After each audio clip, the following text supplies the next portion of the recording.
Bon, j'ai écrit ce livre. Bon, d'abord, c'est un peu paradoxal d'écrire un livre qui dit que les luttes nationalistes sont aujourd'hui périmées, alors que la Palestine est un cas où justement elles ne le sont pas.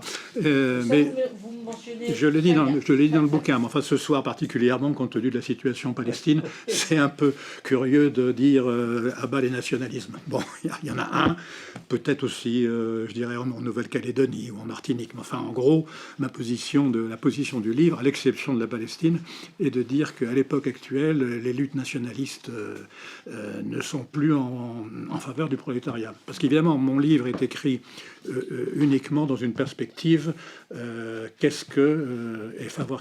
sortes de luttes sont favorables ou pas aujourd'hui au prolétariat et à la révolution communiste. Et donc c'est pour ça que dans ce livre, je m'appuie essentiellement sur Marx, Engels, Lénine et les grands théoriciens de la révolution.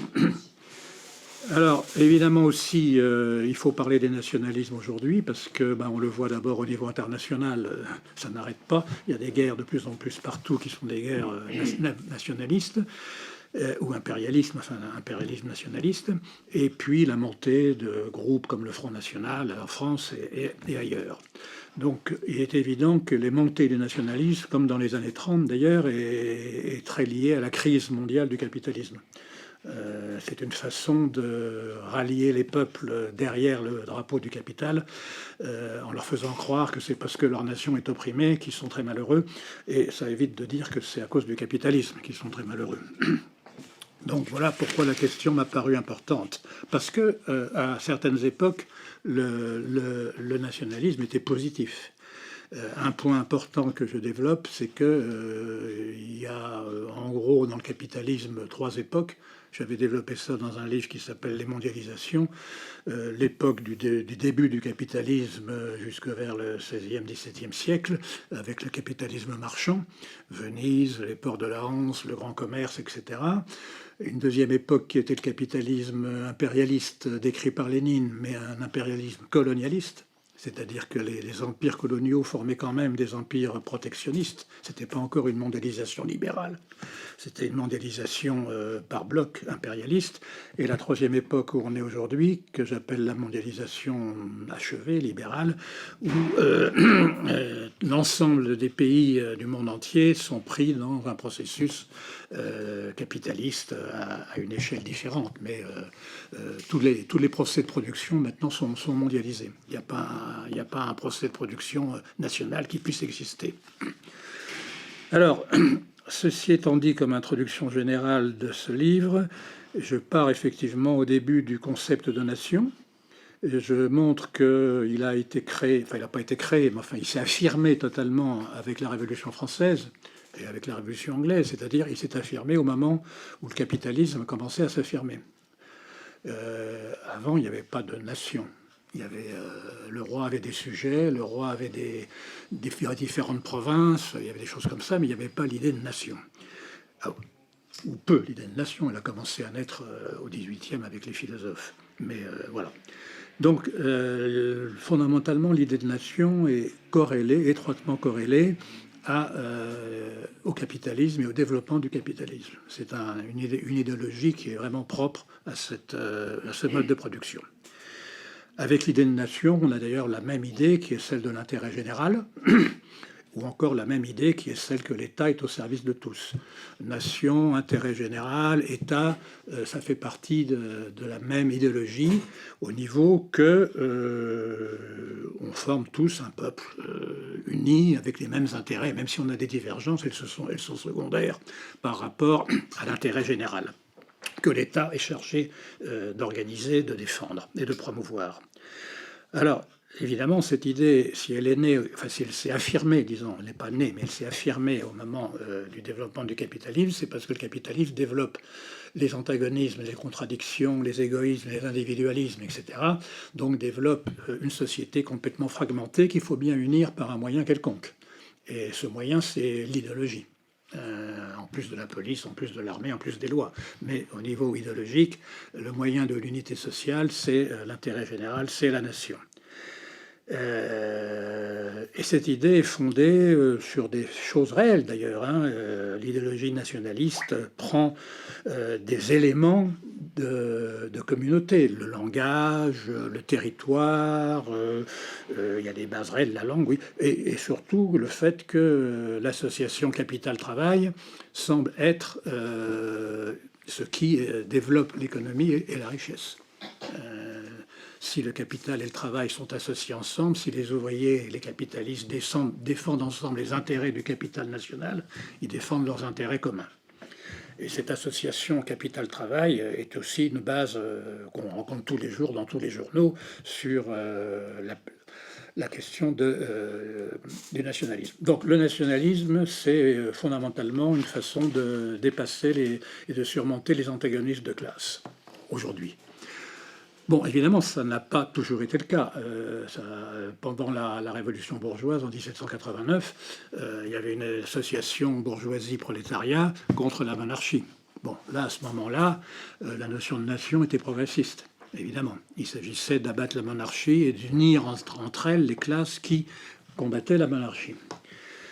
Ensuite, il y a eu les premières révolutions, 1830, 1848 en Europe, des choses comme ça. Et il y a eu Marx et Engels qui sont arrivés et qui, sur ce plan-là, dans le manifeste du Parti communiste, défendent, donc 1848, défendent une idée que le capitalisme est progressiste dans le sens qu'il développe les forces productives. Il développe les forces productives et c'est ce développement des forces productives qui créera les conditions matérielles et les conditions politiques de la révolution communiste. Pourquoi? Ça, je ne vais pas développer ça, c'est un autre sujet, mais pourquoi? C'est parce que pour qu'il y ait révolution communiste, il faut qu'il y ait abondance. Abondance, ça ne veut pas dire abondance de choses matérielles, ça veut dire, pour Marx, abondance de temps libre. Abondance de temps pour se former, pour conquérir son propre pouvoir, pour effectivement supprimer les divisions sociales du travail qui sont à la base du capitalisme. La base du capitalisme, ce n'est pas l'exploitation. L'exploitation est un effet du capital. Toutes les gauches ont toujours lutté contre l'exploitation, mais la base du capitalisme, c'est la dépossession des prolétaires, dépossession de toutes leurs conditions de vie. Et donc, pour Marx et Engels, le développement des forces productives est la condition matérielle d'une révolution communiste. Et je fais une parenthèse, dans un livre que j'ai écrit il y a très longtemps sur la position de Marx sur la question de la transition au communisme, c'est parce que, une des raisons essentielles de l'échec des révolutions en Russie et en Chine, c'est parce que justement ces conditions matérielles n'étaient pas du tout réunies. Et quand les prolétaires sont voués à devoir travailler 10 heures, 8 heures par jour dans une usine, ils ne peuvent pas prendre le pouvoir. Voilà. Donc, je dirais que la position dite un peu souvent de Marx, économiste, comme quoi c'est le développement des forces productives qui est une condition matérielle du communisme, était discutable à certains moments, a été discutée dans les développements que lui a donné Engels, mais finalement, au niveau de l'expérience historique, elle s'est avérée assez juste. Bon, ça c'est une parenthèse. Donc pour Marx, tout ce qui favorise le développement des forces productives, eh bien, au début, je parle du Marx du début. Et pour ça, il faut favoriser les grands pays. Des petits pays arriérés, etc., ne peuvent pas développer les forces productives. Donc son exemple, c'est l'Angleterre, c'est la France, c'est les quelques pays européens qui déjà, à l'époque de Marx, ont développé jusqu'à un certain niveau le capitalisme. Et Engels a des formules beaucoup plus sévères que Marx, d'ailleurs. Il dit à cette époque que les petites nations, c'est foutu, quoi. Elles ont aucun intérêt, elles n'ont aucun sens, elles sont vouées à disparaître. Parce que seules les grandes nations peuvent développer le capitalisme rapidement et donc créer par là les conditions du communisme. Et donc l'Angleterre est, pour Marx, le seul pays pratiquement à son époque où pourrait se développer une révolution communiste. Il a fait une autocritique absolument extraordinaire et passionnante qui a souvent été passée sous silence en 1969, que j'ai appelé le détour irlandais. Le détour irlandais, c'est-à-dire qu'à cette époque, Marx dit dans une lettre à Engels et dans d'autres lettres à d'autres de ses correspondants qu'il s'était trompé, que la classe ouvrière anglaise était en gros pourrie par l'aristocrate comme aristocratie ouvrière et qu'elle exploitait les immigrés irlandais qui étaient des immigrés parce que l'Irlande à l'époque, vous le savez sans doute, était une colonie américaine, une colonie anglaise et que du coup les ouvriers anglais se trouvaient très contents ou assez contents du fait que l'Angleterre était un pays colonialiste et exploitait les ouvriers irlandais. Et donc il y avait une opposition très forte entre les immigrés irlandais en Angleterre et le prolétariat anglais. Et dans ce détour irlandais, Marx dit à Engels, je me suis trompé, le levier, c'est son expression même, le levier de la révolution ne peut pas être appliqué en Angleterre, il doit d'abord être appliqué à l'Irlande.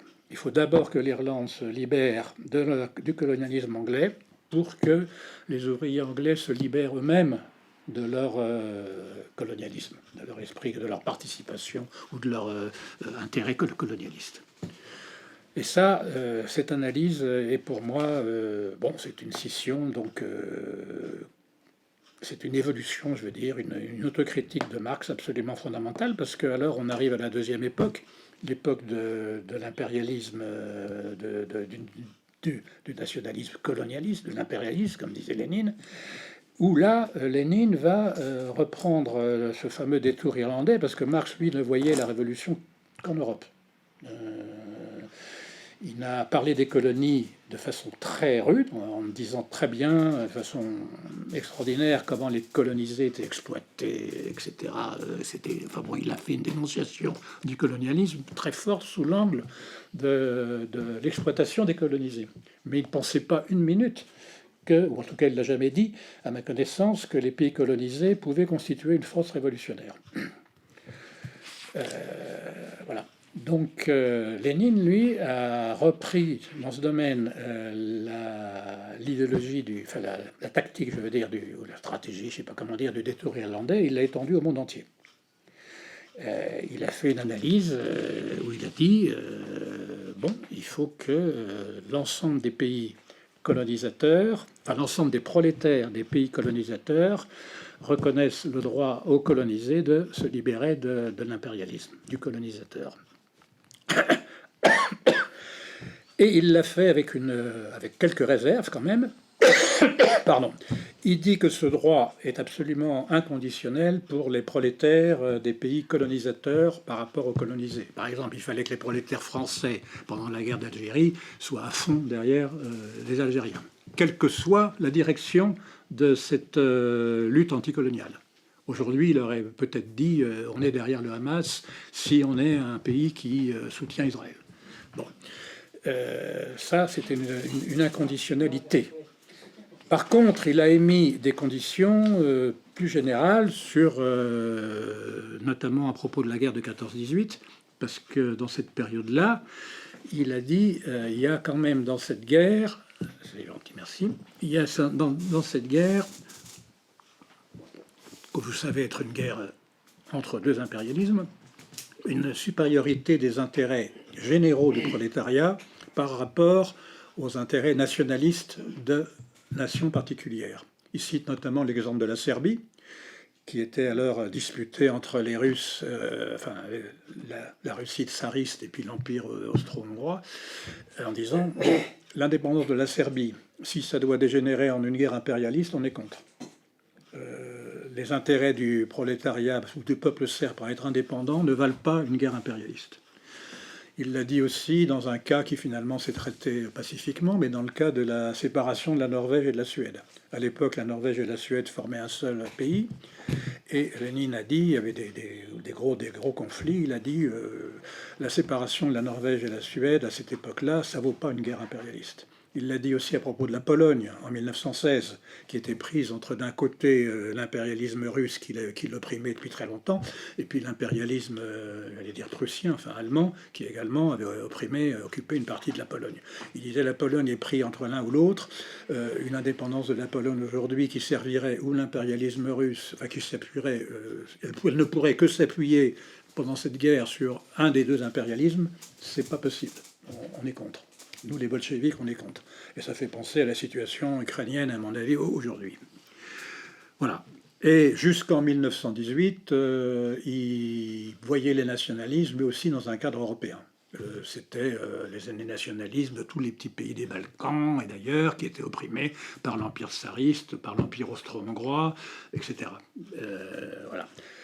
Et on parlait beaucoup de la Pologne, et c'est d'ailleurs à propos de la Pologne qu'il avait aussi une polémique très célèbre avec Rosa Luxembourg, qui ne partageait pas son point de vue sur la question. Après 1918, la révolution bolchevique, donc, il s'est trouvé que la révolution bolchevique s'est retrouvée isolée.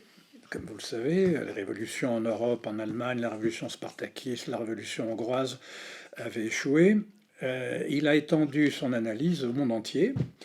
Et il a fait, les bolcheviks ont fait à cette époque-là un congrès à Bakou, un grand congrès des peuples d'Orient, des peuples opprimés, où ils ont développé l'idée que l'ensemble des peuples colonisés, c'était juste qu'ils se luttent contre les colonialistes sans même que cette lutte soit forcément une lutte communiste. Bon, il émettait une petite réserve en disant si ces luttes anticoloniales sont dirigées par des ultra-réactionnaires, il ne pouvait pas dire fasciste, ça n'existait pas à l'époque, mais enfin c'est en gros ce qu'il pensait. Là par contre on pourrait peut-être ne pas être d'accord. Mais enfin dans l'ensemble, il fallait ériger en détour irlandais global les luttes des peuples colonisés. La révolution communiste elle avait échoué en Europe, dans les pays développés d'Europe. Ça devait repasser par ce détour des luttes anticoloniales. Et donc, ça a été une formidable avancée politique et stratégique, etc. Et il y voyait plusieurs intérêts. Le premier, c'était de séparer les prolétaires des pays colonisés de leur propre bourgeoisie, parce que tant que les pays sont colonisés, on leur fait croire que leur seul ennemi, c'est le colonisateur, et ils ne se voient pas que leur ennemi est aussi leur propre bourgeoisie. Pour qu'ils puissent saisir que l'ennemi, c'est aussi leur propre bourgeoisie, il faut que leur propre bourgeoisie soit au pouvoir. Si elle est au pouvoir, on voit ce qu'elle fait, on voit qui elle est. Ces luttes anticoloniales affaiblissaient les impérialismes, c'était un deuxième intérêt.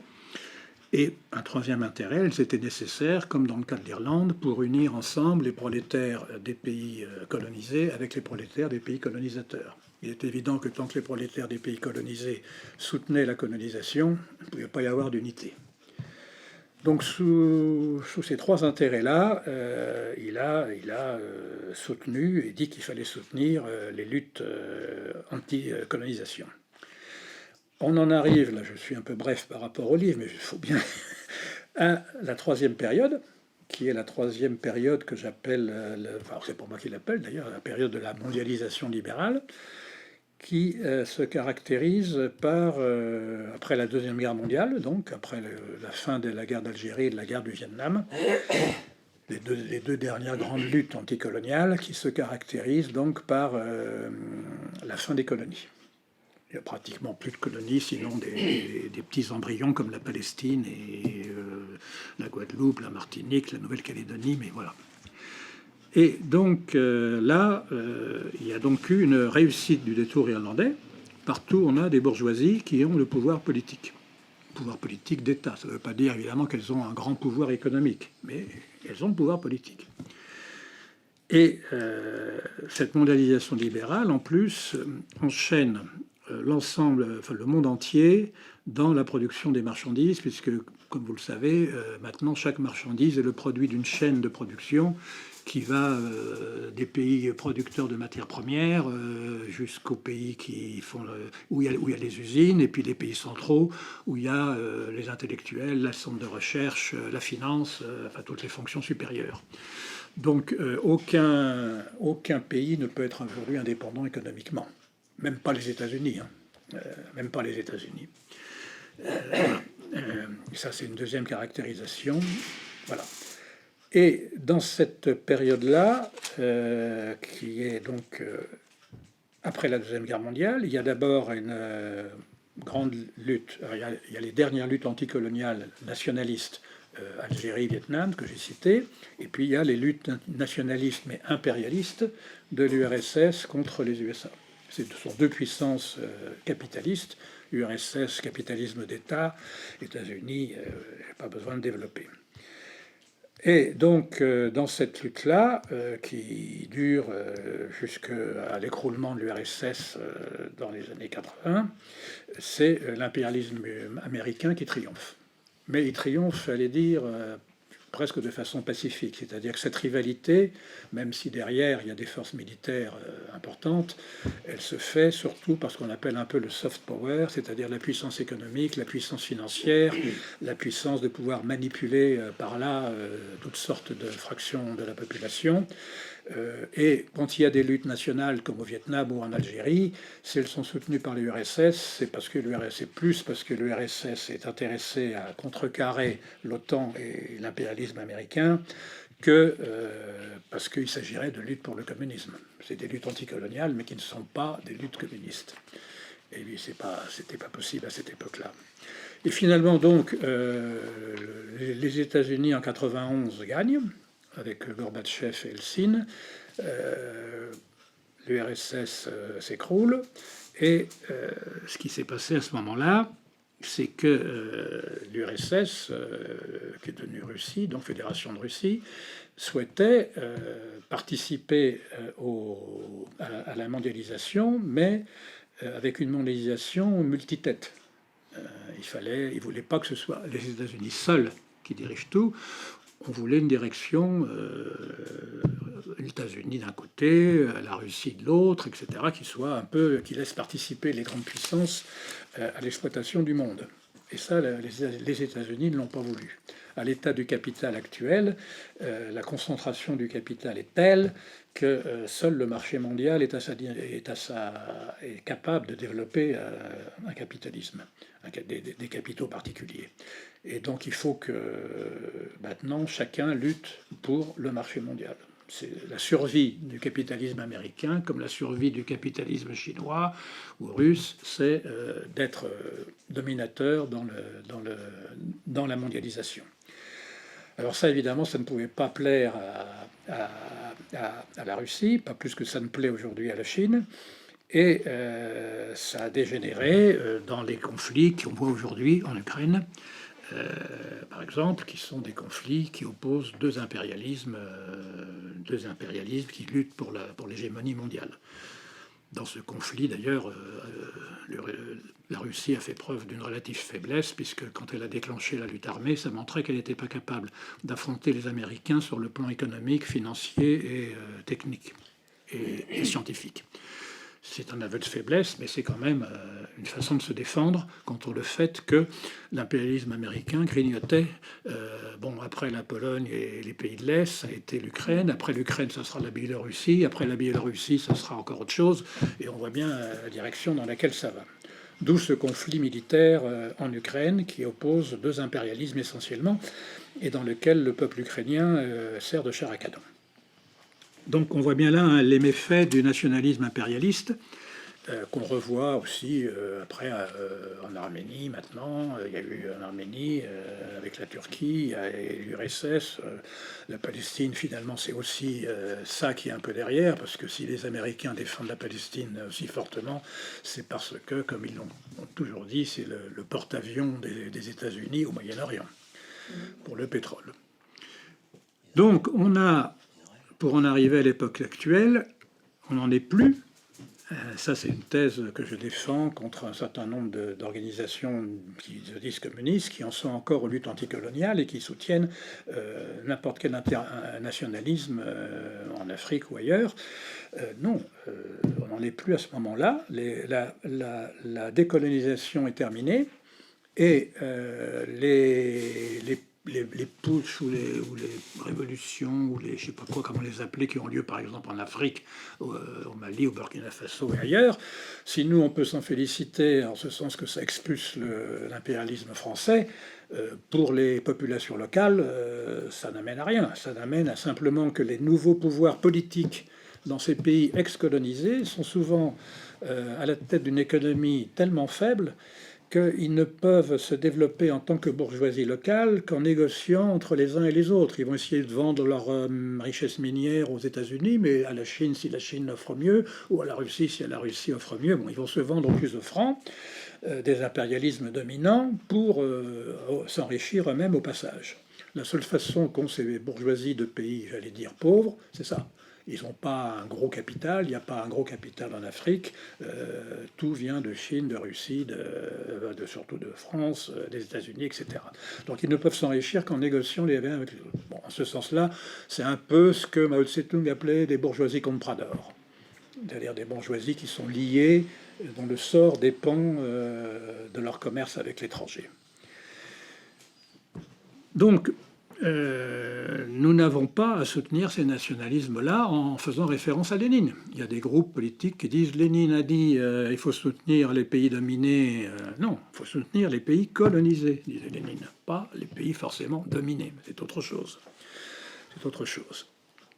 Et on voit bien que le nationalisme qui est développé dans ces petits pays par les juntes au pouvoir ou les pays au pouvoir, que ce soit au Venezuela, au Mali, en Afrique, partout, ça sert exactement à dire à leur population, bon, vous souffrez, vous êtes misérable, vous avez du mal, mais c'est pas notre faute, c'est la faute du néocolonialisme, des impérialistes, etc.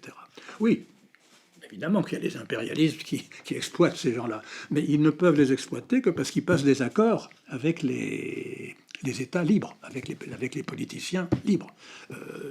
Les dirigeants du Mali étaient libres de conserver des négociations et des accords financiers avec la France. Non, ils ont choisi de passer par Wagner. Enfin, changer l'armée française contre Wagner, ça ne me paraît pas une excellente solution. Et par contre, qu'ils essayent de faire jouer de la concurrence entre les impérialismes chinois, russes, français, anglais et autres, pour eux obtenir plus de prébendes, parce qu'ils ne vivent que de ça, on les comprend. On les comprend. Mais ce n'est pas pour une raison pour soutenir ça au nom d'un néocolonialisme. Et donc, dans le travail qu'on peut faire vis-à-vis des immigrés ou autres, sur cette question-là, je pense qu'il faut développer cette position. Donc finalement, dans la situation de la troisième mondialisation, on en arrive à voir que les nationalismes, d'autant plus que la crise du capitalisme mondialisé se développe partout et menace partout les pouvoirs bourgeois, les nationalismes ne servent qu'à masquer cela, ne servent qu'à masquer la lutte de classe dans des pays où l'affrontement doit être prolétariat, paysannerie peut-être, paysannerie pauvre et bourgeoisie. C'est pour ça que je dis en finir avec les nationalismes, le titre du livre, d'un point de vue stratégique. L'époque des nationalismes est terminée. Ce qui ne veut pas dire, ça je fais une parenthèse, que tout caractère national doit être éliminé. Moi je suis très content de parler français, j'ai pas envie de parler anglais. On peut très bien conserver des caractères nationaux sans pour autant être nationaliste. Il n'y a aucun problème que dans un monde qui serait internationaliste, communiste, il y aurait peut-être une langue commune comme l'espéranto, j'y crois pas, mais enfin pourquoi pas, mais chacun devrait conserver sa langue, sa culture, ses traditions, enfin ce qu'il a envie de conserver. Mais ça, c'est pas pour autant que ça doit dégénérer en affrontement nationaliste. On a donc trois types de nationalisme, je dirais aujourd'hui. Le grand nationalisme impérialiste, genre Trump, Make America Great Again, genre Poutine, genre Xi Jinping en Chine, genre Macron, enfin, etc. Des nationalismes impérialistes qui cherchent à conserver la puissance impérialiste sur les États dominés. Bon, ça, c'est évident que la position est de les combattre. C'est pour ça que je disais que ce qu'on peut faire peut-être aujourd'hui, parce qu'on n'est pas très fort, c'est au moins essayer de sortir de l'OTAN et de sortir de toutes ces combines impérialistes. Il y a un deuxième nationalisme qui est dans les milieux dits populistes. J'aime pas ce mot parce que populiste, ça veut dire un peu tout et n'importe quoi. Disons que je définirais par là très schématiquement le nationalisme, le populisme, c'est-à-dire des gens qui pensent que s'ils sont malheureux, si ça marche pas et tout, c'est parce que l'establishment, les couches ultra-bourgeoises au pouvoir, négligent les intérêts nationaux et ne sont au pouvoir que pour la finance. et une finance apatride, une finance internationale, ce qui sont d'ailleurs un peu l'ancien antisémitisme par certains côtés. Et donc, cette finance internationale serait représentée en France par Macron, par exemple, et puis l'Europe est alliée aux Américains. Et donc, il faut abattre ces gens-là parce qu'ils n'ont aucun souci de l'État, ils n'ont aucun souci de la nation, ils n'ont aucun souci des intérêts du peuple. Bon. Ça, c'est la deuxième forme de nationalisme. Et la troisième, c'est celle des anciens pays colonisés, où là, il faut agir quand même, malgré que j'ai dit que c'était un nationalisme qu'il faut combattre, mais avec du tact. Quand on est des anciens pays colonisateurs, pardon, il est pas très facile de dire aux gens africains, aux amis africains ou autres, ne soyez pas nationalistes. Il faut le faire avec plus de tact. Voilà. Et pour en revenir au nationalisme populiste, qui donc en France est... Parce que bon, le nationalisme impérialiste, tout le monde est d'accord dans les rangs, on dirait, des communistes, de ceux qui se réclament du marxisme. Le nationalisme populiste, c'est des peuples, c'est basé sur le fait que les prolétaires croient que c'est la faiblesse de l'État qui est cause de leur malheur. C'est la faiblesse de l'État qui n'est pas dirigée par des patriotes, par des, comme dirait Le Pen, ou par des même Mélenchon à la rigueur, qui dirait que l'État n'est pas dirigé par des véritables gens soucieux de l'intérêt national. Et moi je dis non, le problème c'est pas ça, c'est la faiblesse du prolétariat lui-même. C'est parce que le prolétariat justement est encore omnubilé pour une grande majorité par le fait que son sort dépend de la bonne santé de son capital, et qui va défendre son capital, des emplois français, produire français, être en France, gna gna gna gna gna. Bon, la défense de son capital manifeste la faiblesse de ce prolétariat, et qui vient du fait qu'il est dépossédé, comme je disais au début, le fait d'être prolétaire, c'est le fait d'être dépossédé de toute la maîtrise sur les conditions de sa vie. Voilà. Conditions économiques, idéologiques, politiques, enfin toutes les conditions de sa vie. Et c'est donc la lutte contre cette dépossession qui est le chemin, après une révolution politique, qui pourra mener au communisme. C'est-à-dire à l'appropriation par tous de ce que Marx appelait l'intellect général, c'est-à-dire l'ensemble des connaissances accumulées par toutes les générations depuis les origines. Et si, alors c'est une appropriation collective, tout le monde ne va pas être un grand scientifique dans tous les domaines, mais lorsque cette appropriation aura lieu, il n'y aura plus de capital. Il n'y aura plus de capitalisme et il n'y aura plus de nationalisme, parce que cette appropriation ne peut être le fait que d'échanges entre les uns et les autres. On ne peut s'approprier que ce que les uns et les autres se donnent entre eux. C'est pas par l'argent qu'on va s'approprier quelque chose. Par l'argent, vous avez beau être très riche, vous pouvez être le dernier des connards. C'est pas par l'argent que vous allez vous approprier la science, la connaissance et tout ce qui permettra d'avoir une maîtrise sur votre vie. C'est par les échanges à égalité entre humains qui ne se vendent pas. Quand vous échangez des qualités, quand vous échangez de l'art, de la culture, des sciences, ça ne se vend pas, ça n'a pas de coût. Voilà.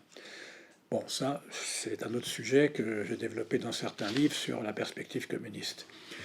Voilà pourquoi je pense que dans la situation actuelle où la mondialisation du capital est réalisée, où l'économie a connu un développement, enfin les forces productives ont connu un développement tellement considérable que non seulement ça crée la crise économique du capital, puisque quand vous supprimez la main-d'œuvre, vous supprimez la source de plus-value, et donc moins il y a d'ouvriers, moins il y a de plus-value, et moins il y a de plus-value, plus le capital se porte mal. Ce qui dégénère en crise écologique, parce que la crise écologique, c'est faire des économies sur tout, parce que le capital se porte mal, alors il faut exploiter au maximum aussi la nature, et pas seulement les hommes. C'est pour ça que tant que le capital restera là, il n'y a aucune solution dans la crise écologique. C'est une impossibilité pour le capital. Et donc cette mondialisation réalise les conditions matérielles du communisme, qui n'étaient pas réalisées jusqu'à aujourd'hui. Voilà, et qui a causé donc cette non-réalisation est une cause importante, comme je l'ai dit, de l'échec des révolutions précédentes. Elle a réalisé la possibilité du temps libre. C'est-à-dire que si on change un tant soit peu les consommations, si on réduit tous les boulots inutiles, la bureaucratie, je sais pas, la publicité, la finance, toutes sortes de choses qu'on produit et qui ne servent à rien sinon qu'à polluer, vous arrivez, j'avais fait dans le temps un calcul qui vaut ce qu'il vaut parce que c'est difficile à calculer, mais on peut facilement arriver, je pense certainement, à une dizaine d'heures de travail contraint par jour. Ce que j'appelle le travail contraint, c'est le travail pénible qu'il faudra peut-être toujours faire tant qu'il n'y aura pas des robots partout. Mais c'est sur cette base du temps libre que l'on peut penser à une édification du communisme. C'est la condition matérielle, pas la condition politique, hein. C'est la condition matérielle du communisme. Et donc, c'est aussi la condition matérielle de l'éradication du nationalisme. Ce qui n'empêche pas, parce qu'une fois encore, le nationalisme est une idéologie propre au capitalisme, entièrement liée au capitalisme. Voilà où on en est. Alors évidemment, c'est des perspectives, vu la situation actuelle, qui paraissent très très lointaines, mais enfin, je pense que l'internationalisme que prônait Marx, qui était impossible à son époque, est possible aujourd'hui, sous cet angle-là, sous l'angle que, comme j'ai dit tout à l'heure, la production, quelle qu'elle soit, est totalement mondialisée, sous l'angle aussi, par exemple, que la crise écologique ne peut évidemment pas se résoudre sur un pays. Si, il faut que tous les pays arrêtent de produire avec du charbon, des gaz à effet de serre et tout. Donc tout devient un problème mondial. Et si on veut régler un problème mondial de façon communiste, c'est l'internationalisme, qui n'existe pas aujourd'hui encore. Je dis ça comme une perspective à construire, c'est pour ça que je demandais qu'il y ait des jeunes. Mais les conditions matérielles sont là. Les conditions matérielles sont là. Il reste à réunir les conditions politiques. Et ça, c'est nouveau dans l'histoire. Et pour moi, c'est le facteur d'optimisme, c'est que c'est nouveau dans l'histoire. Il y a eu 3 types de révolutions. Il y a eu les révolutions en Europe en 1948 qui sont terminées avec la Commune. Bon, il y a eu les révolutions donc de l'ère anticoloniale, qui concernent notamment ce qui était positif, la Chine, qui elle a mené une révolution nationaliste, mais aussi communiste, et puis bon, qui a échoué un peu pour les mêmes raisons que je viens de dire, en dehors d'autres erreurs, hein, il n'y a pas que ça, mais ça c'était le fond. Et puis maintenant, on en arrive à au 3e type de révolution, qui reste à construire et à imaginer, notamment en termes d'organisation. C'est une révolution réellement pour le communisme et internationaliste. Et voilà, ça, on ne sait pas le faire. Quel type d'organisation aujourd'hui? Est-ce qu'il faut des partis comme moi, pendant 20 ans de mon existence, j'ai essayé de construire des organisations de type léniniste, ça a complètement échoué. Je pense que les gens ne veulent plus ça. Je comprends un peu, il faut réfléchir à ça. Mais on ne sait pas encore ça. Ce que les jeunes veulent, ce que les... Bon, là, je m'égare sur un sujet qui n'est pas le sujet du nationalisme. Mais voilà, il y a le fait que la fin des nationalismes, c'est exiger la fin des nationalismes, c'est non seulement lutter contre toutes ces guerres qu'on voit se développer, on le voit bien, hein, ça a commencé en Ukraine, ça s'est poursuivi en Arménie, ça se poursuit maintenant en Palestine, enfin, ça se poursuit, ça existait déjà, mais ça prend de l'ampleur, et partout, partout. Et c'est pas fini, parce qu'on va arriver, si ça continue, à une guerre mondiale. La question de l'Ukraine, c'est justement limite à ce point de vue-là. Donc, lutter contre le nationalisme, c'est un truc immédiat, mais en même temps, c'est une condition du communisme futur.